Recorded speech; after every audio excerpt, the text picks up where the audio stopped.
Think Verizon is expensive? Think again. Anyone can bring their AT&T or T-Mobile bill to a Verizon store today and we'll give you a better deal. So bring us your bill. Walk in, run in, pogo stick in, teleport if you can. Ride on the back of a rollerblading yak or fly in on the wings of a majestic falcon. Any way you can, bring your AT&T or T-Mobile bill to a Verizon store today and we'll give you a better deal on the best network. Based on RootMetrics Best Overall Mobile Network Performance, U.S. second half 2025. All rights reserved. Must provide very recent postpaid consumer mobile bill in the name of the person redeeming the deal. Additional terms, conditions, and restrictions apply.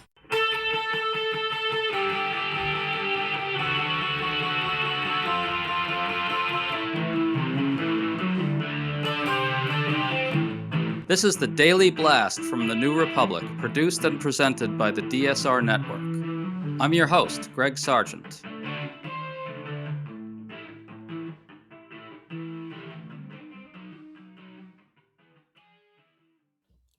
Donald Trump is very frustrated over his mounting failures on multiple domestic fronts.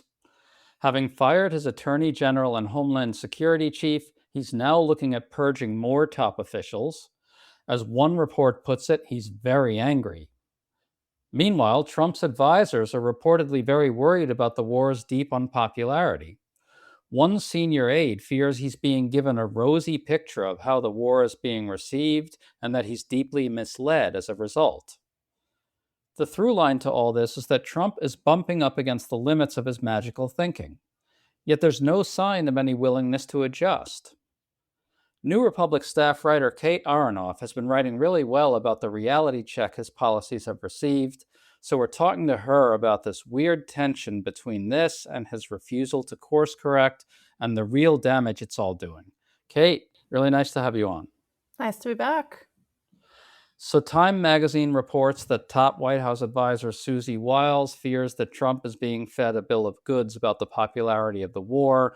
She fears it's really hurting GOP chances in the midterms. Trump's pollster, Tony Fabrizio, has conducted studies showing its unpopularity, and a small group of aides delivered this bad news to Trump. Kate, I think it's hard for some pundits to accept that Trump's war has made him even more unpopular. That's not how things are supposed to work. Yeah, I don't want to be too kind about the history of American wars, particularly in the Middle East, but this is an exceptionally unpopular one, and they didn't even have the dignity to haul out a Colin Powell type figure to hold the little vial up before a panel and tell us a lie about weapons of mass destruction. They just kind of went in, and there was no lead up. There was no sort of attempt even to cultivate some sort of popular support or even a real sense that Iran posed a threat. They said that, Tom Cotton said that an imminent threat for 47 years from Iran. So, yeah, I mean, it sort of boggles the mind that anyone would imagine that this would make Trump popular and do anything other than crater already pretty shaky public support. But, I hope that means this war can end as soon as possible. Well, I think that's actually a reasonable supposition in some sense, because if Trump's pollster is conducting surveys showing the war is very unpopular and Susie Wiles is telling Donald Trump, sir, whoever's telling you that this is going well is lying to you and this is going to kill us in the midterms, then I think there actually is something of a chance that Trump looks for a quicker way out. One would think that would be the most likely outcome, is that, this thing would be wrapped up soon because it's sort of dragging on multiple fronts, whether it's gas prices in the United States or just the fact that, American soldiers are starting to die. Trump knows things are going very badly on many fronts. He just fired his Attorney General Pam Bondi, and Politico now reports that he's weighing firing Commerce Secretary Howard Lutnick and Labor Secretary Lori Chavez DeRemer. One administration official tells Politico, quote, he's very angry and he's going to be moving people. Kate, I thought that's interesting because obviously Lutnick has a big economic role and a big role with the tariffs. So clearly Trump's ticked about his economic approval being in the toilet and he's looking to make it appear like he's acting to fix things. But Kate, would firing Lutnick do much? Well, it wouldn't open the Strait of Hormuz, for one. And that, is ultimately what he's trying to deal with, right? Is that he started a war of choice alongside Israel. to provoke a country that can control the Strait of Hormuz. And somehow the Defense Department or whoever did not think about that possibility that you could close down 20% of the flow of crude oil for the entire world, along with a host of other very important commodities, by starting a very stupid and illegal war. There's an interesting dimension to this that I think we should try to draw out a bit. Trump is in a rage over the Supreme Court striking down his tariffs, and in some sense, he's probably taking that out on Lutnick. But the thing is, the tariffs were struck down because they were illegal, and Trump is incapable of grasping that. He's incapable of understanding that his power is not absolute.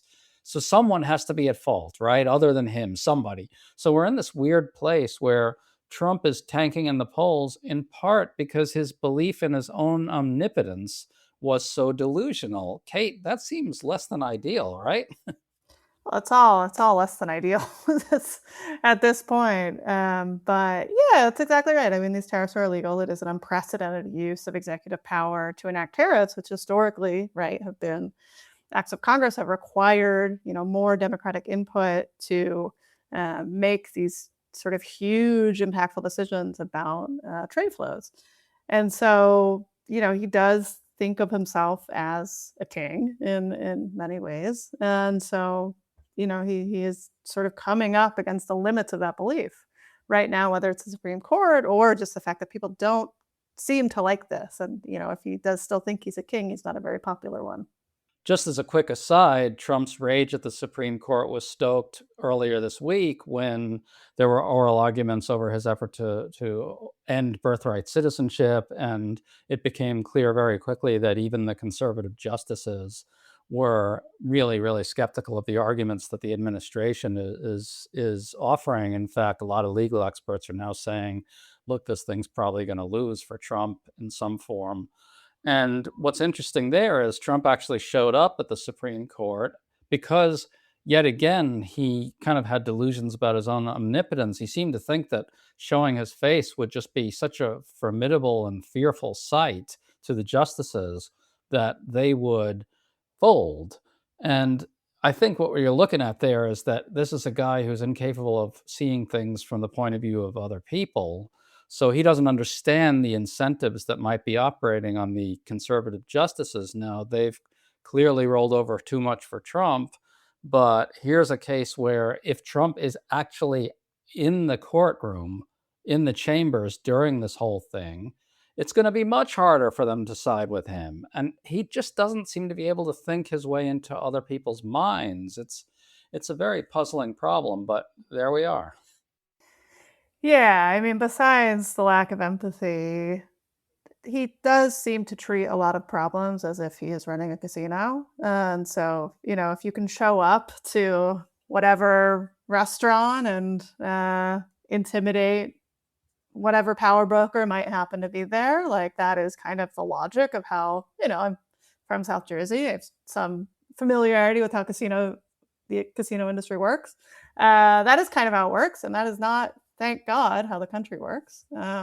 So yeah, he can't just throw his weight around and expect to get his way. That has happened a lot, unfortunately, but in this case, hopefully, that will not be the case. I know South Jersey, and that is certainly the type of territory that Trump thinks he can master. That's for sure. Well, all his casinos went bankrupt there, so he didn't master it for too long. He had to sell them.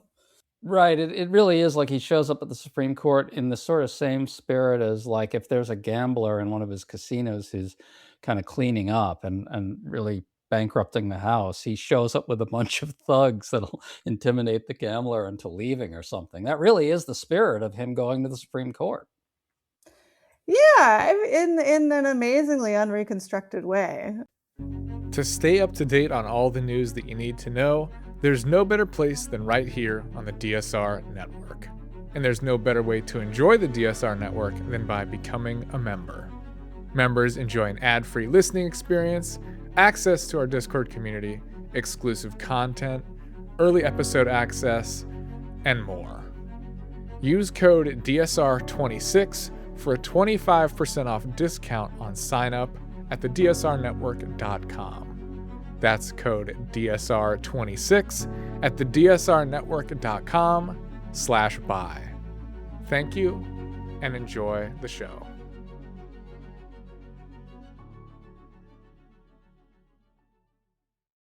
So you had this very good piece about the Strait of Hormuz closing down due to Trump's war and Trump's apparent belief that he can just order the price of oil to come down. There was a good line in there, I thought, about how the Strait of Hormuz, which is around 20 miles wide at its narrowest point, is like the central and most important geographic fact about our global energy situation. Can you get into all that a little bit? So I wrote this piece the other week after, as you may have seen, as listeners may have seen, markets were expected to open really down. The price of oil was supposed to be very high. And before markets opened, around 7 a.m., Trump tweets that we're going to put off bombing Iranian energy infrastructure for another 5 days, aka until markets close again on Friday. They ended up extending that, but there is this sort of amazing thing that Trump has managed for a while to almost unilaterally control the paper price of oil. And we don't have to dwell too long on sort of the intricacies of global energy markets, but there is this distinction, right, between the paper price, which is the thing that's affected by things that Trump says, by news in the world, that operates a little bit more like the stock market, right? That it's a little touchier, a little more reactive to things that are happening in the world. And the actual price of oil, what it is that people are actually paying, that buyers and countries are actually paying in order to get oil and other commodities in order to get oil into their countries. And there is this real air of unreality and, something along the lines of what we've been talking about so far, where he thinks he can, the term is jawbone the price of oil and just ignore the fact that there are real shortages. And part of what is driving up the cost of oil is the fact that this very important passageway is closed, that only a handful of tankers are getting through, that, countries are sort of negotiating deals on the side to try to get some supply sent their way. But for the U.S., they're not getting things through, and many U.S. allies are not getting supplies through, and that's causing a real crisis in Asia, which maybe we can talk about, but it's having knock-on effects for us here in the U.S. that are much less severe. But $4 gas is nothing to sneeze at, obviously. Well, just to tie this to the broader themes here, this really kind of indicates this very crude and really skin deep understanding of power, which is odd. He's president. He's been elected president twice. So you'd think he'd have a more complicated sense of how power works. And yet here he is just sort of assuming that if he can kind of bluff the price a little bit here and there of oil up, down a little bit, that it will somehow solve the larger problem. There's a seat of the pants quality to it all, this kind of constant sense that he's always bluffing his way through the day and he'll just deal with the problems that come tomorrow when they come. And I just find it a little hard to understand how someone in a position like this, who already spent 4 years in the presidency, who's now spent another year in the presidency in his second term, would have such a flimsy understanding of how power works. How do you account for this? I think there is a real tendency among wealthy people not to acknowledge the consequences of their actions, often because they don't feel them, right? Trump is not paid for gas, and I don't know how long, right? He is not getting out and, putting his card in the machine and putting the nozzle up to his gas tank, right? This is not the world that he lives in. He doesn't live in a material world. He lives in a world where people are showing him videos on an iPad or whatever it might be and saying, "Aren't you proud of me, Daddy? Look at what I've done." That is this totally sycophantic, really constrained view that he's operated in for a very, very, very long time. That's not unique to Donald Trump. That is how a lot of very wealthy people live their lives. And, I think that can sort of give you a warped view, for what is actually happening in the world, but also, as you said, how power works, right? He's not actually having to go in and sort of negotiate things in a way that he might have done earlier in his career, when he was sort of brokering between different power players. But he's just lived in this bubble of his own creation for a very long time. And I think that makes it hard to just see anything beyond. Yeah, and I think you're really getting at a strange tension about this whole situation. Just to finish this up, Trump has now said the Strait of Hormuz will magically open itself. So clearly, on some level, he's bumped up against the limits on his powers, in that he, somewhere in his head, he realizes that he can't make it open. And all the machinations about him firing more people suggest that he does know the political situation is very dire for him and the GOP. So, on some level, he knows that seat of the pants stuff isn't going to cut it. Yet at the same time, he's unwilling to change anything because he views that as a show of weakness, and that's not permissible. So, we're sort of all stuck in Trump's bubble now, aren't we? Where does that leave us? Yeah, I mean, I wish I knew. I mean, I wish I knew where any of this was going, and I think that's why things feel so strange and uncertain right now. In oil markets, the things that I've been covering for the last couple of weeks, but also more generally. I mean, we are stuck in this sort of weird psychology of this very strange man, and all of the sort of characters he's surrounded himself with. I don't want to put it all on Trump, right? I think this is a bigger problem in some ways than that. But it is really, really, really hard to know what is going to happen. In part because we are dealing with someone who themselves does not know what is going to happen from one day to another, and seems very volatile. And look, there's really only one way out of this, which is to organize and to vote in big enough numbers that it punctures that bubble and gives us more control over the situation. I mean, that's really the bottom line. He can bluff all he wants, and he can, order the price of oil to drop, and he can command the Strait of Hormuz to open itself magically. But we don't ultimately have to remain in this bubble. If we show up in large enough numbers, we can overwhelm it and take charge of the situation a little bit. And I really hope people will do that, Kate. Like we were saying at the beginning, this war is really, really, really unpopular. People are fed up with higher gas prices. People are fed up with American soldiers dying abroad. People are fed up with having to see dead babies on their feed. And so I hope that we really can puncture this bubble surrounding Trump that we have been forced to live in, and end this war.